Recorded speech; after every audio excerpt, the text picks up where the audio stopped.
Central African Republic's war crime suspect Alfred Yekatom has appeared before the International Criminal Court for the first time.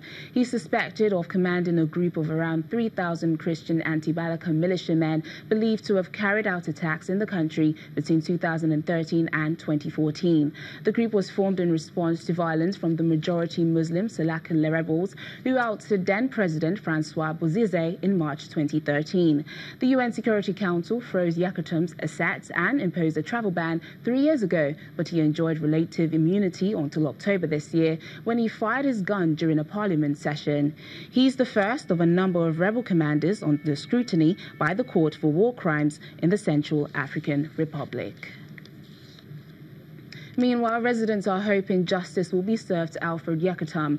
Alfred Yekatom, who is a sitting MP facing various charges, including murder, deportation, torture, recruitment of child soldiers and torture of Muslims in the Central African Republic. 27-year-old single mother Barbara Mafata is doing her laundry outside her compound in the neighborhood of Bangui, the capital of the Central African Republic. Like many here, November 23rd is a date that she will remember for years to come. It's the day crime suspect Alfred Yekatom made his first appearance at the International Criminal Court in The Hague. Mafata says life has been difficult since her husband mysteriously disappeared in 2014, and she accuses Yekatom of being behind it. It's really been difficult because of what happened to my husband. It was on June 27, 2014 that Rambo went to my husband's bar and kidnapped him. I still do not know where he was taken. When I found out that Yekatom has been arrested, I said that justice can finally be served. I have 3 children with my husband, and they keep asking me where their father is, and I don't know what to tell them. Yekatom was arrested by local officials in the Central African Republic on October the 29th and taken into ICC custody on November the 1st. Central African Republic, a former French colony and one of Africa's poorest countries despite reserves of gold and diamonds, was plunged into chaos when mostly Muslim Salika rebels started attacking towns and grabbing territory before seizing power in March 2013. We were really happy to hear about his arrest. There is too much injustice in this county, but we can at least count on The Hague to bring justice. His arrest must lead to some sort of conviction. Despite electing a new leader in 2016, the country has been mired in tit-for-tat, intercommunal violence and political instability. However, some say Yekatom's arrest has given them a glimmer of hope. Mafata says she's even willing to testify if it'll bring closure.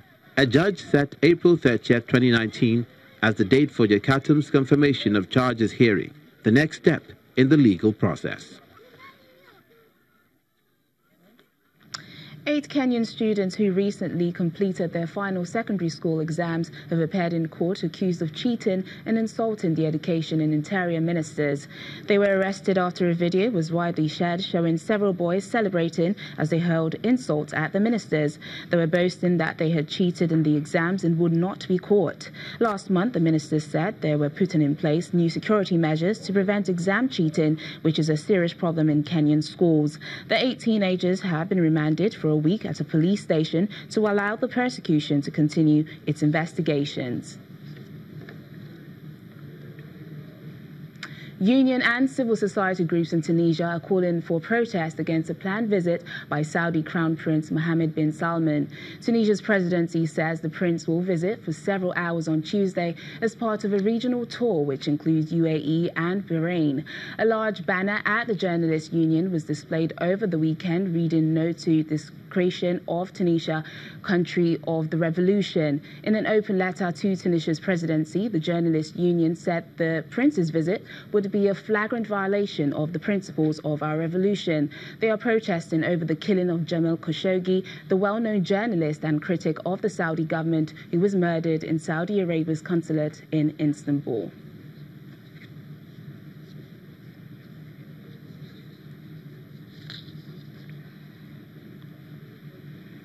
The International Committee of the Red Cross in the Democratic Republic of Congo is helping to reunite families that have been separated by the crisis and violence in the country.